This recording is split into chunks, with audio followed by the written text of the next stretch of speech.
So today I was thinking about my final year project back when I was in my university days, right? This was back in 2011, 2012. We all had to line up and basically submit, our ideas for our final year project. And, as you can imagine, like, hundreds of students coming. And there was this young lady back then who had to sit down and really approve the titles. And so the process for her was that it was a manual process. She had to go through different books, different titles of different people. I think she had a file then that she would go through and then see if your title that you are presenting, right, was one that had been done before. So if it had been done before, it would be rejected. If it had not been done before, then, if the title made sense and was approved by your supervisor, you could go ahead. And this was a very tough process because this lady, first of all, she had the biggest frown that you could ever think of. I mean, and she wasn't, the most pleasant person because that kind of work, was tough, right? And she had to do that, and she had to do that every day consistently. And of course, some people's projects would be rejected, and they would have to go and they would have to come back.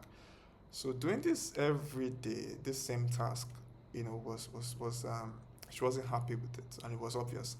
So, I mean, when it came to my turn and I saw that she was doing this, I was like, no, there has to be a better way. So, of course, thinking about it then, I was like, I was going to build a search engine tool to help her with this. Now, I did not know how to code right back then. I still don't know how to code, right? But what I was able to do was get my friend who was the president of the Association of Accounting back then to get me a meeting with the HOD, and we presented the idea. The HOD loved it. It was like, wow, our students are thinking forward, and this is a great idea. And so he approved it, and he approved it for I think 30,000 naira at that time. It wasn't a lot of money. And so then we went and met with the developer, and we pitched him the idea, and then he charged us like 15,000. So we didn't make money back then, and then but the idea was that we got that solution and we got it built for the department. And I remember when we presented this to back to the lady, right, who had to do that task. And when she saw that, and she saw that, she was like, wow, someone saw me and someone built this for me. And she had the biggest smile on her face. And I still remember that smile today. I don't remember what I did with the money, but I remember her smile even to today.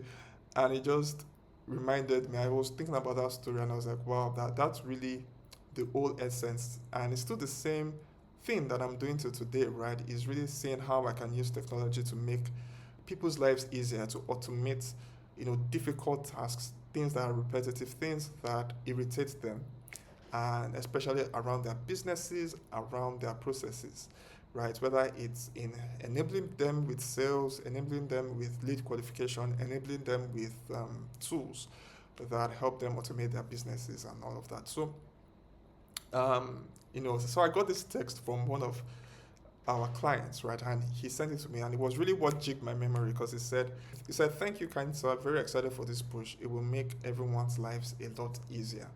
And when he sent that, I just remembered that story. I was like, "Wow, that is really the goal.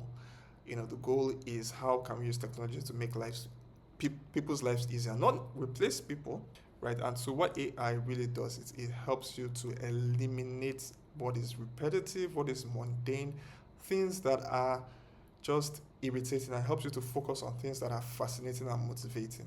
So Dan Sullivan has a concept called unique ability, and that is that everyone more or less has that unique skill, that they focus on to do their best work. And it's like there's all these other things that are just there that distract you from doing your best work. And so the idea is that I come in and my team comes in and we eliminate all those other irritating stuff. So you focus on your best work. And I think that is really, if you are thinking about AI automation technology, that is really what it's for, is to help you automate the mundane, automate the repetitive, while you focus on the exceptional, which is you doing your own best work. And so, if you're a founder and you've been scared about AI, you've been scared about technology, like how, and when you just think about it this way, it's here to help me eliminate things that, whether maybe it's you sending invoices every day using the same processes, or you downloading the same, CSV file, or you doing the same weekly reports, and you're doing the same format, or you're downloading the same PDFs, and yeah, and you have to do the same slides, and it's just repetitive work, and you just want to focus on what you're good at, whether it's selling, whether it's making deals, whether it's meeting people, whether it's coding, whatever it is that your unique ability is, it's there to help you focus on that.